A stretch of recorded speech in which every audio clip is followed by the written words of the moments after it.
오늘은 이 본문 가운데 특별히 18절의 말씀에 근거해서 모든 사람과 더불어 화목하라, 이것이 오늘 말씀의 제목입니다. 주여 나를 평화의 도구로 써주소서.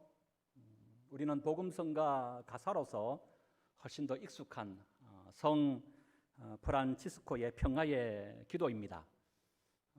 최근에 보니까 이 평화의 기도가 우리나라 사투리 버전으로까지 나왔더라고요. 이 시간 잠시 충청도 버전으로 평화의 기도를 여러분들에게 소개해드리겠습니다. 제목, 주님유 저를유 평화의 연장으로 써주셔유. 지가 죽일 놈이구만요 평화의 주님유. 시방은 말여요 선차는 놈이지만요 지를 평화의 연장으로 써주실 수 있남요. 미움이 있는 뒤에는요 말여요 사랑을 주시고요, 지들끼리 쌈박질이 있는 뒤에는 말여요 용서하게 해주셔요. 그릇됨이 있는 뒤에는 진리를 주고요, 절망이 있는 뒤에는 희망을 심어줄 수 있남요. 위로받기보다는요 그래요 지가 먼저 위로할게요. 지가 그까짓 거 하나 못하겠어요. 그러고요 사랑받기보다는요 지가 먼저 할게요. 사랑하면 될 거 아니에요. 용서받기 전에 용서 못하면요 지는 사람도 아니구만요. 하면요 그랑께요 주님요 지를요 당신의 연장으로서 주셔요. 참말이구만요. 예. 죄송합니다. 제가 경상도 사람이 되지도 않는 충청도로 남아공 케이프타운 국제공항 이 한쪽 벽면에 이런 큰 글씨에 글이 쓰여져 있다고 합니다. 빨리 가려면 혼자 가고 멀리 가려면 함께 가라. 이 내용은 아프리카 원주민들의 속담이라고 합니다. 72%의 법칙이라고 하는 것이 있다고 하는데요. 이것은 기러기들이 날아갈 때는 언제나 함께 무리를 지어서 V자 형태의 편대 비행을 한다고 합니다. 아마 여러분들도 가끔 이런 철새들이 V자 형태를 띠면서 날아가는 것들을 종종 아마 보았을 것 같은데요. 그 조류학자들이 이걸 보고 연구를 하기 시작했다는 거예요. 그러면서 그 결과 이제 깨닫게 된 것이 뭐냐 하면, 이 기러기들이 V자 형태의 편대 비행을 함을 통해서 혼자 비행하는 것보다 거기에 비하면 에너지가 72%밖에 소모되지 않는다는 거예요. 나머지 28%의 에너지를 축적할 수 있는 그런 편대 비행이 함께 V자 형태를 띠면서 날아가는 것이다 라고 한다는 겁니다. 그러면서 또 조류학자들이 이런 편대 비행을 하는 새들의 원칙을 나름 발견했는데요. 첫 번째, 그게 뭐냐 하면 편대 비행을 해야 한다. 두 번째, 최대한 동료의 날개 밑에 숨어 에너지를 최소화해야 한다. 셋째, 맨 앞에 날아가다가 공기 저항으로 힘이 들면 뒤로 빠진다. 넷째, 힘을 비축한 기러기는 앞에 치고 나가 선두를 이룬다. 이렇게 이 V자 형태로 서로 함께 함을 통하여 수천 킬로도 거뜬히 날아갈 수 있다는 것을 발견하게 되었다는 겁니다. 멀리 가라면 함께 가라. 72%의 법칙. 저는 이것이 비단 자연의 법칙이나 과학의 법칙을 넘어서서 인간사, 우리의 모든 공동체 안에 적용돼야 할 법칙이 아닌가, 그렇게 생각합니다. 그러기에 신앙의 공동체인 교회에서도 저는 이 법칙이 그대로 필요하지 않는가 한번 생각해 봅니다. 특별히 구약의 5대 제사 가운데 화목제가 있습니다. 그 화목제가 다른 제사와 가장 큰 차이점이 있다면 드렸던 예물을 다시금 받아 그걸 먹는 것에 있다라고 얘기할 수 있습니다. 예를 들면 생활의 삶이 넉넉해서 소 한 마리를 화목제 제사의 예물로 드렸다고 한번 생각해 보세요. 그 가운데 가슴살과 오른쪽 뒷다리는 제사장과 레위인의 몫으로 띄어 드립니다. 그리고 나머지 모든 고기들은 다시금 되받아서 받은 그날 저녁까지 이 많은 고기들을 먹어 소비하여 없애야만 합니다. 여러분들은 고기를 가장 많이 몇 인분까지 혹시나 드셔보셨나요? 네. 요즘 TV나 특별히 인터넷 유튜브에 보니까 먹방 프로그램이 많이 나오더라고요. 인터넷 유튜브 하는 사람들을 가리켜서 뭐 너튜브다 이렇게 얘기한다 하던데요. 특별히 이 먹방 프로그램을 하는 너튜브 중에 체격이 그렇게 크지 않아요. 그냥 일반 체격이야. 그런데도 불구하고 짧은 시간에 엄청난 양의 음식을 먹는 그런 이들도 있더라고요. 여러분, 아무리 먹방계의 대부를 할지라도 10인분, 20인분 그렇게 먹는 일을 할지라도 소 한 마리를 하루아침에 혼자 아무리 그걸 다 먹을 수 있을까요? 불가능한 일입니다. 그럼 어떻게 합니까? 가족들을 다 불러야 돼요. 그래도 불가능합니다. 그럼 맞으면 어떻게 가셔야 됩니까? 이웃 사람, 동네 사람 다 불러서 동네 잔치를 해야만 하는 것 아닐까요? 그 이웃 사람 가운데는 누구도 있습니까? 지난날 나와 별로 관계가 좋지 않은 사람, 껄끄러웠던 사람, 좀 원수 같은 그런 사람, 그런 사람들도 함께 불러 이 음식을 먹고 나누어야만 되지만 이것이 가능한 일 아니겠습니까? 그래서 그런 원수 같은 사람들과 함께 음식을 먹고 나눔을 통하여 비로소 깨닫는 겁니다. 아하, 하나님께서 저 사람도 내 인생에 있어서 나에게 필요한 존재구나. 하나님께서 화목제의 제사를 드리라고 하는 이유가 여기에 있구나. 비로소 깨닫게 되는 거예요. 그래서 이 화목제는 샬롬의 제사, 평화의 제사이기도 한 것입니다. 요한일서 2장에 보면 예수님께서도 친히 우리 죄를 위하여 화목 제물 되셨다라고 이렇게 말씀합니다.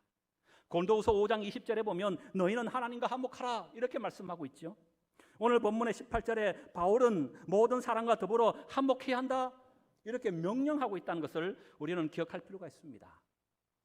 화목하는 것은 성령의 역사이지만 반대로 분쟁하고 다투고 나뉘게 하는 것은요, 사탄의 일이라고 하는 거예요. 모든 사람과 더불어 화목하라. 여기 모든 사람이라고 말하고 있습니다. 여러분, 모든 사람, 누구까지 포함한 모든 사람을 얘기할까요? 오늘 본문 속에 보면요, 14절에 보면 너희를 박해하는 자가 나옵니다. 그리고 20절에 보면 내 원수까지 나옵니다. 그러니까 바울은 모든 사람과 더불어 화목하되 그 모든 사람의 범주 가운데 누구까지 두고 있다고요? 나를 박해하는 자, 나를 힘들게 하는 자, 나에게 눈물 짓게 하는 자. 밤에 그 사람만 생각하면 잠을 이루지 못하여 화가 머리끝까지 올라와 이를 갈 수밖에 없는 그런 사람까지, 원수까지 포함하여 모든 사람이라고 지금 말씀하고 있다는 거예요. 지난주에 TV 프로그램 가운데 우리나라 최연소 만 20세던데요 7급 공무원에 합격한 여성분이 나왔습니다. 그분에게 공무원의 장단점이 뭐냐라고 물어봤더니 장점, 공무원의 장점, 나는 안 잘린다. 그럼 공무원의 단점이 뭐라 생각합니까? 라고 물었더니 그분이 뭐라고 얘기한 거예요? 내 생각이 아니고 내가 알고 있는 사람이 나에게 얘기했던데 공무원의 장점은 나는 안 잘린다. 단점, 그분이 얘기했던 공무원의 단점 뭐라고 대답했을까요? 죄송합니다. 여러분들은 오직 기도와 말씀에 전념하는데 목사는 영적인 것이 약해서 TV나 보고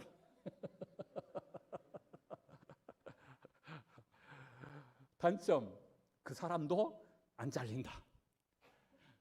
이 얘기 듣고 주변에서 명언이다 이런 얘기가 들렸습니다. 여러분 그런 것 같지 않나요?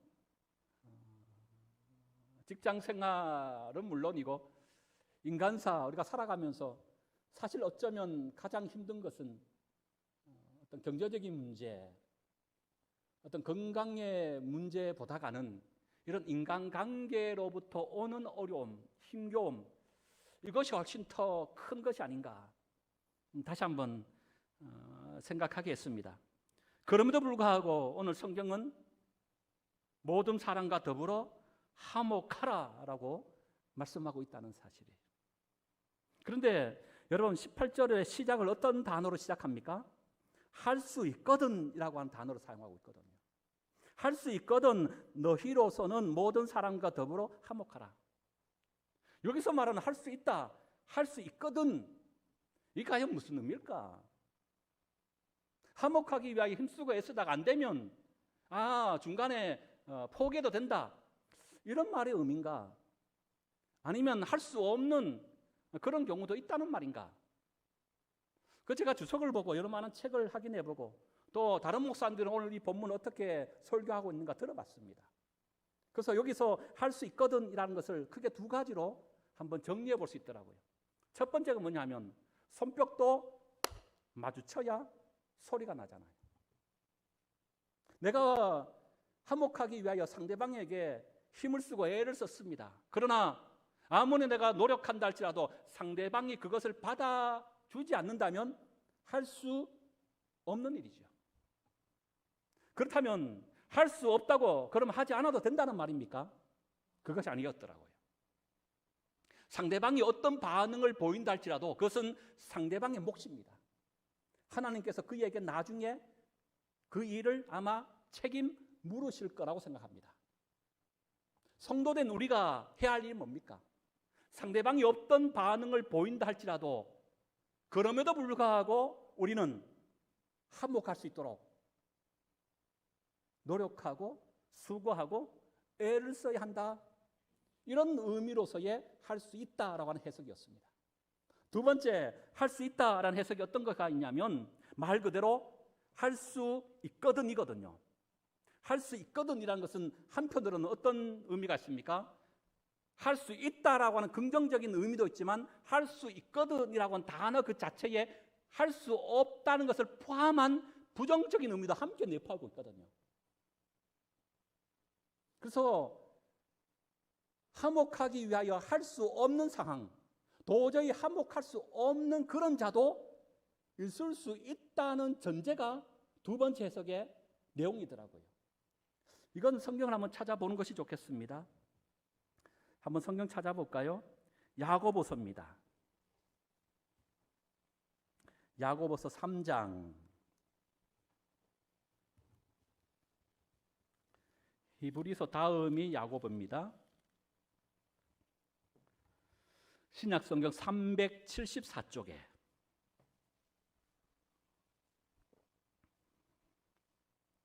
야고보서 3장 16절 17절.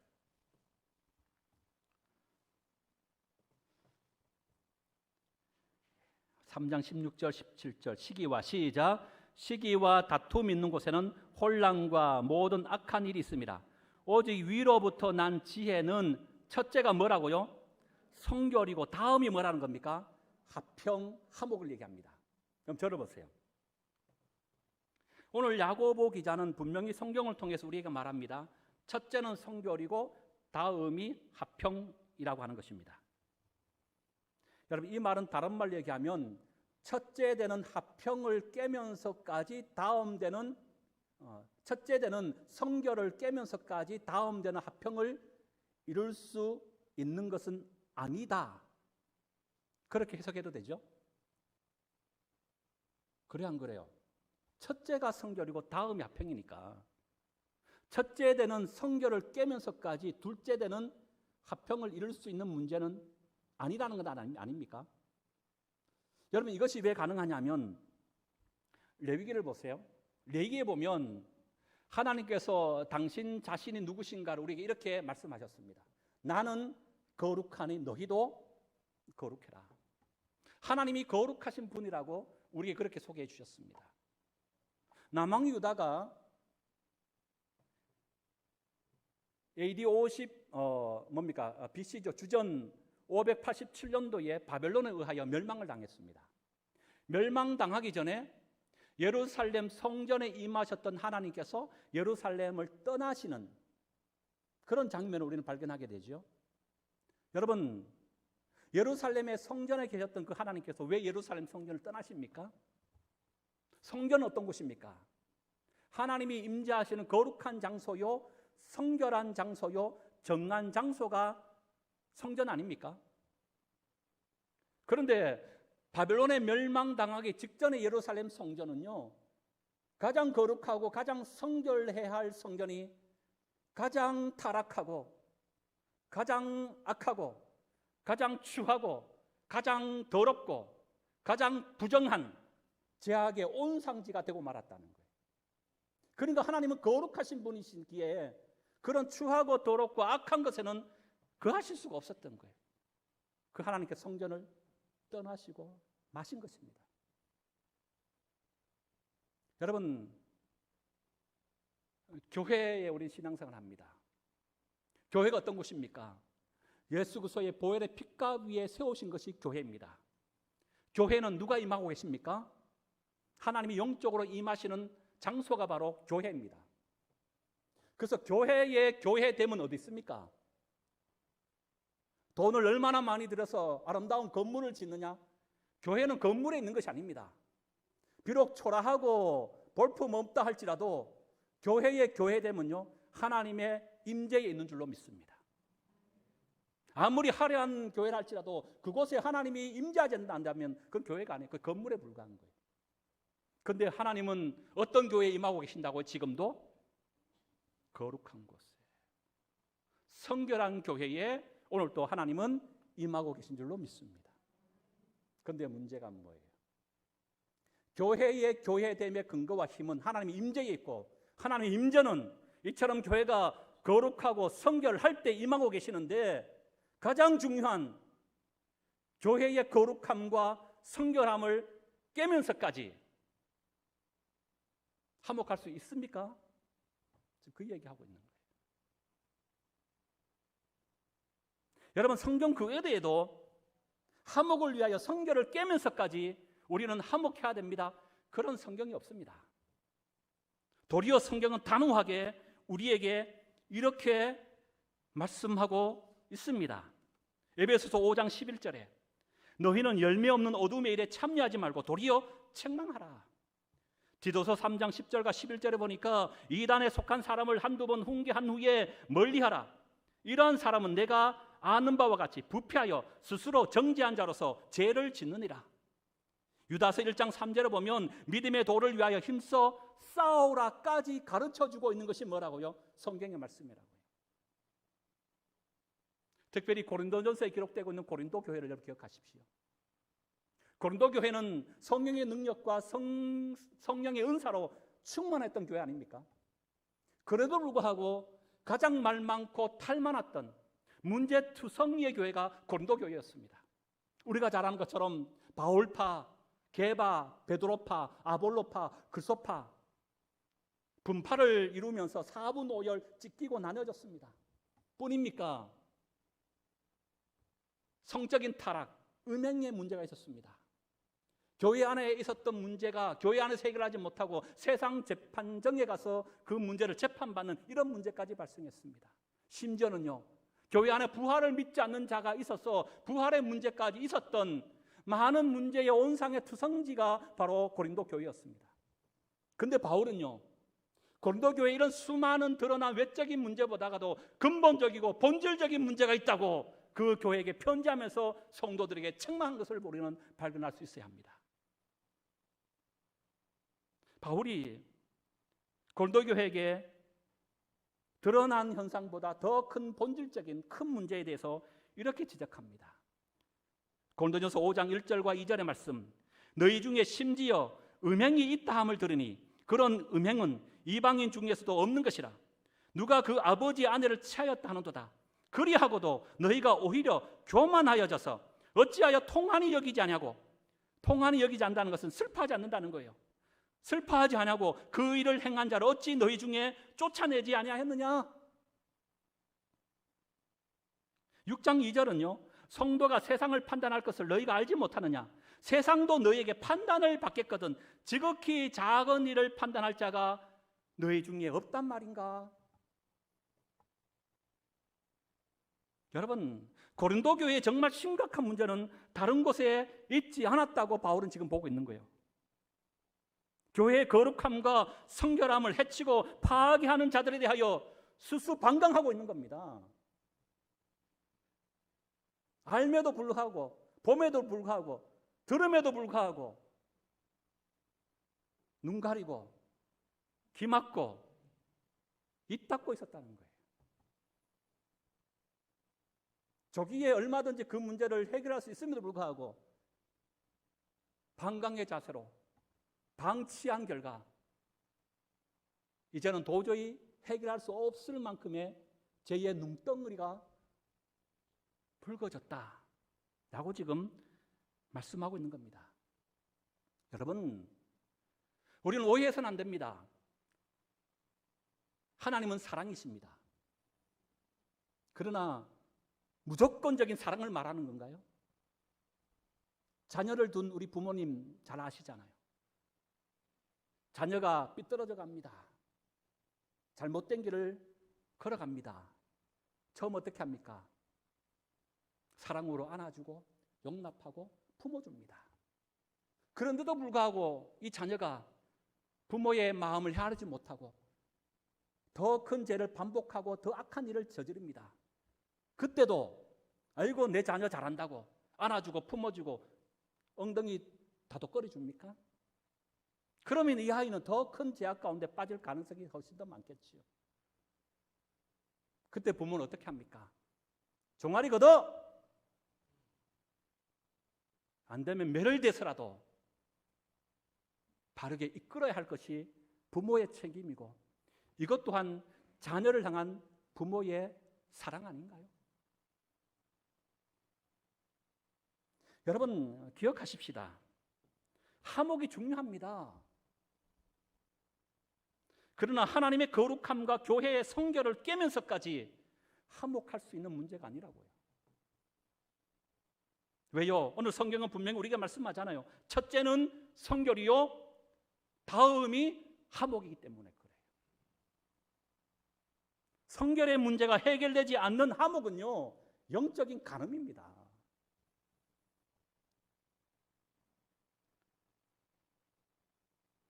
다시 오늘 본문으로 조금 더 집중하겠습니다. 할 수 있거든. 너희로서는 모든 사람과 더불어 화목하라. 바울은 두 번째 경우는 조금 별개의 문제이기 때문에 그건 접어두고요. 그럼 어떻게 우리가 나를 박해하는 자, 원수된 자, 그들과 화목할 수 있을까? 이제 그걸 우리에게 소개하고 있습니다. 결론적으로 말씀드리면 21절입니다. 21절 봅니다. 시작. 악에게 지지 말고 선으로 악을 이기라. 따라합니다. 선으로 악을 이기라. 선으로 악을 이기라. 이게 화목의 기본 원칙이에요. 여러분 특별히 구약에서는 뭐라고 말씀하고 있습니까? 레위기 24장 20절에 보니까 부러뜨린 것은 부러뜨린 것으로 눈은 눈으로 이는 이로 갚아라. 상처를 입힌 사람은 자기도 그만큼 상처를 받아야 한다. 이것이 구약의 말씀이었어요. 그런데 신약시대 예수님께서 어떻게 말씀하십니까? 마태복음 5장 38절과 42절에 보니까 또 눈은 눈으로 이는 이로 갚으라 하였다는 것을 너희가 들었으나 나는 너희에게 이르노니 악한 자를 대적하지 말라. 누구든지 내 오른편 뺨을 치거든 왼편도 돌려대며 또 너를 고발하여 속옷까지 가고자 하는 자에게 겉옷까지 가지게 하며 또 누구든지 너로 억지로 오리를 가게 하거든 그 사람과 심리를 동의하고 내게 구하는 자에게 주며 내게 꾸고자 하는 자에게 거절하지 말아라. 이 예수님의 실질적인 가르침이 뭐라고요? 오늘 사도 바울이 얘기하고 있는 선으로 악을 이기는 비결이요 길인 줄로 믿습니다. 그래서 오늘 본문 속에는 크게 세 가지의 선으로 악을 이기는 방법을 소개해요. 첫 번째 14절 14절 읽어봅니다. 시작. 너희를 박해하는 자를 축복하라. 축복하고 뭐하지 않는 것? 저주하지 않는 것이 뭐라고요? 선으로 악을 이겨 화목케 하는 비결이라고 하는 겁니다. 박해하는 자를 저주하지 않냐고 축복하라고 하는 거예요. 우리나라 대표 민요 하면 뭐가 생각납니까? 아리랑이잖아요. 아리랑 아리랑 아리랑 아라리요. 아리랑 고개를 넘어간다. 그리고 그 다음이 중요하죠. 뭡니까? 나를 버리고 가신 님은 십리도 못 가서 뭐가 돼요? 발병 난다는 거예요. 여러분 이 가사의 내용에 보면 이건 축복입니까? 저주입니까? 저주더라고. 근데 그건 우리가 너무너무 막 즐겨 불러. 우리나라 한이 많아서 막 이렇게 가사로도 막 풀어버려요. 근데 사실 알고 보면 여러분 그런 노래를 부를 때 우리 마음이 시원해요, 안 시원해요? 시원하고 말하신 분이 하나님의 정직하신 분인 줄 믿습니다. 솔직히 그렇잖아요. 이게 우리 인간의 본성이고 본심의 마음 아닌가요? 그런 노래 부르면 시원하잖아요. 근데 오늘 하나님 뭐라 그래요? 반대를 말씀하시네. 축복하라는 거예요. 스데반을 생각해 볼 수 있죠.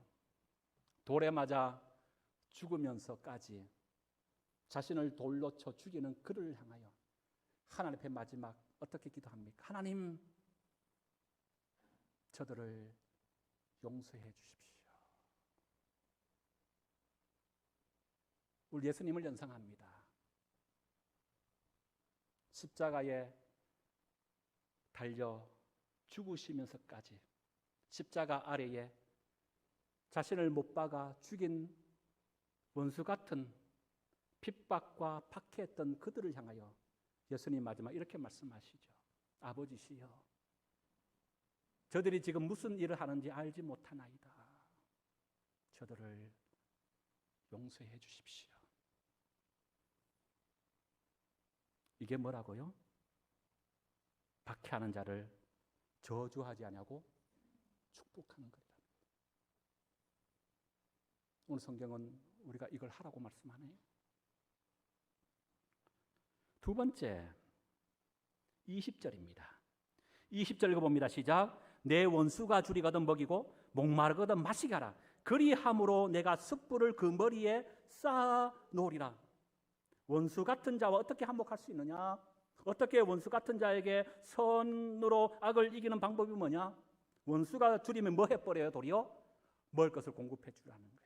목마르거든 마실 것을 주라는 거예요. 근데 여기서 재밌는 표현이 있죠.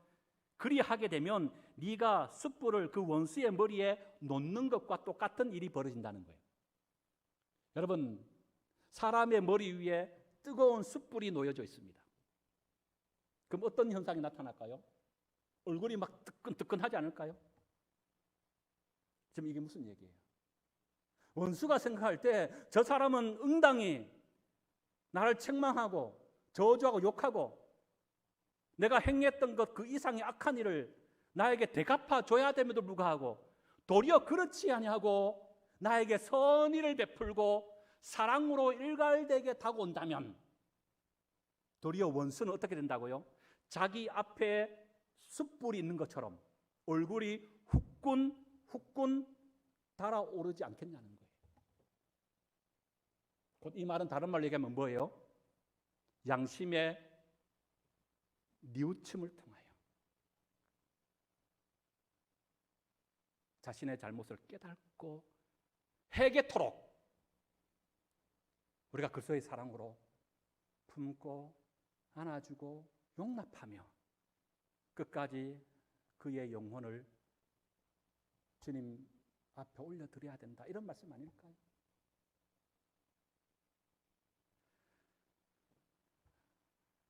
사랑의 원자탄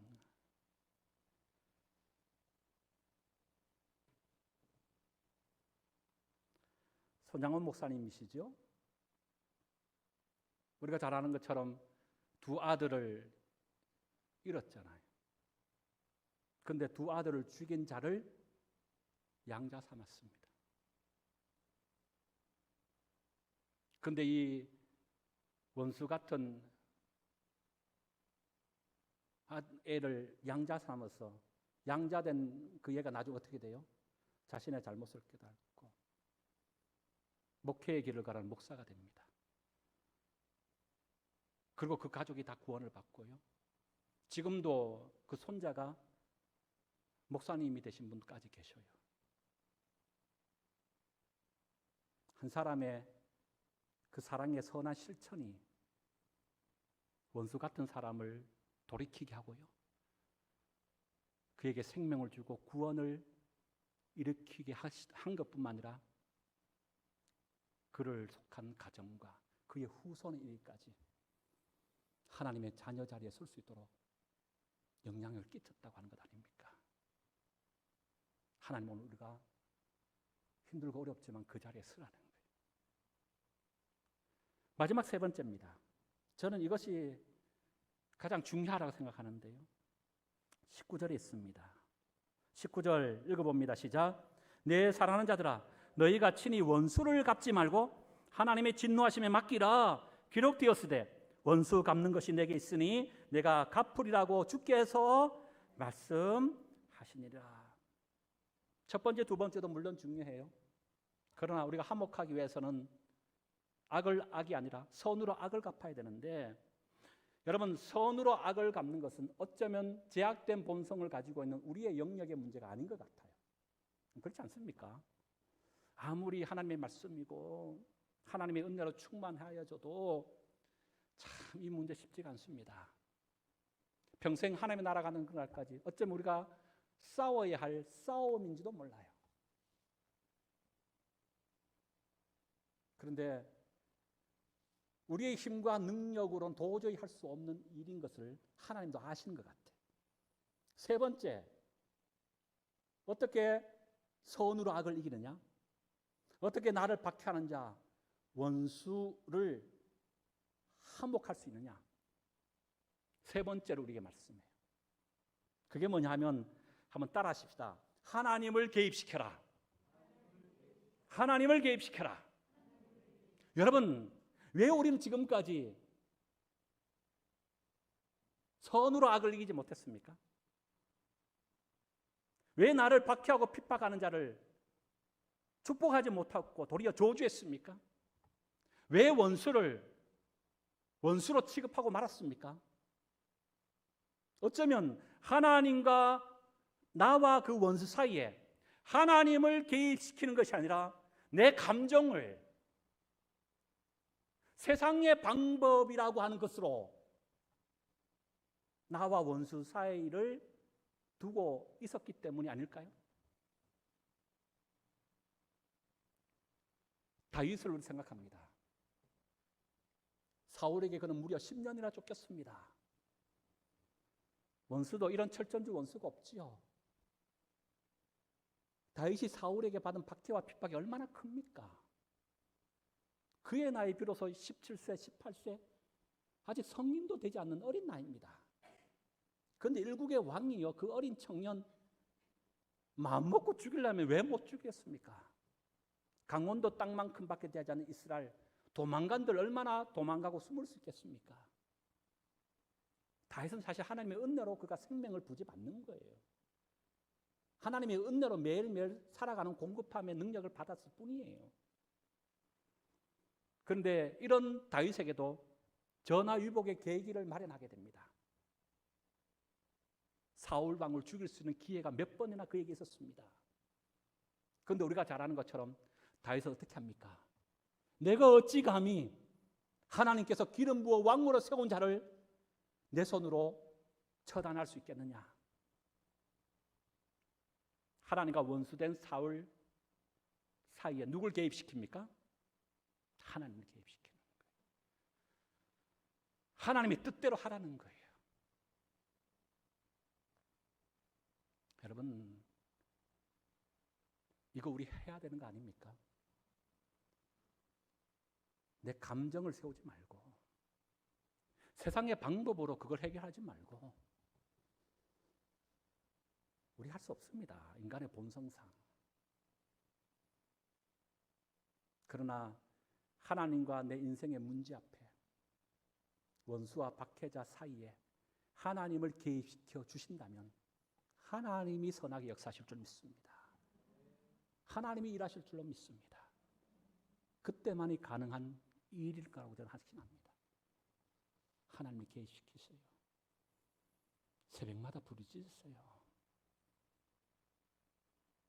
생각날 때마다 기도도 무릎 꿇었어요. 그 길 외에는 방법이 없습니다. 감정대로 마음 내키는 대로 함부로 말하고 행동하거나 대하지 마십시오. 다시 한번 생각하고 하나님이 어떤 말씀을 주시는지, 이번 계기를 통해 하나님 나를 어떻게 빚으시고 훈련하시고자 원하시는지, 그와 나 사이에 하나님을 두실 때 선으로 악을 이기고 진정한 화목해 되는 역사가 일어날 줄로 믿습니다. 말씀을 마칩니다. 할 수 있거든 너희로서는 모든 사람과 더불어 화목하라. 여러분, 우리는 화목을 깨는 자의 자리에 서지 말아야 될 줄로 믿습니다. 화목을 지키고 화목을 추구하는 성도들이 되십시다. 무엇보다 선으로 악을 이김으로 하나님을 원수 사이에 개입시켜 드림을 통하여 화목을 이룰 뿐만 아니라 화목을 더욱 만들어가는 소망의 믿음의 공동체, 정말 건강한 공동체, 하나님께서 기뻐하시는 성숙한 공동체로 더 발돋움할 수 있기를 주의 이름으로 소망합니다.